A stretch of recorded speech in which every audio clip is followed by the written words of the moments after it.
Iran imeikosoa vikali Marekani kwa kile inachodai kuwa ni mkakati wa kuzuia usafiri wa majini katika Ghuba ya Uajemi, ikisema juhudi hizo zimeshindwa na zinaweza kusababisha athari kubwa za kijiografia na kiuchumi duniani. Katika ujumbe uliowekwa mtandaoni, idara ya ujasusi ya IRGC imeishutumu serikali ya Donald Trump kwa kubadili mkakati wake kutoka kusimamia nishati ya dunia hadi kuvuruga mfumo wa kimataifa.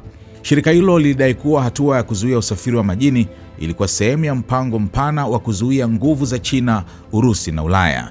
Siku 20 baadaye, ikulu ya Marekani inaonekana kuamini kuwa mpango huo umeshindwa, ilisema IRGC, ikidai kuwa Tehran sasa imekuwa kitovu cha kile walichokiita muungano wa kupinga usumbufu huo.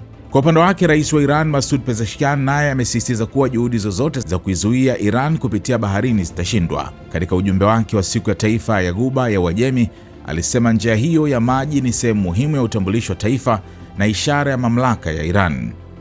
Aidha, alieleza umuhimu unaoongezeka wa mlango Hormuz katika usalama wa dunia na usafirishaji wa nishati, akiusifia ujasiri wa vikosi vya majini vya Iran katika kulinda usalama wa eneo hilo na njia muhimu za nishati.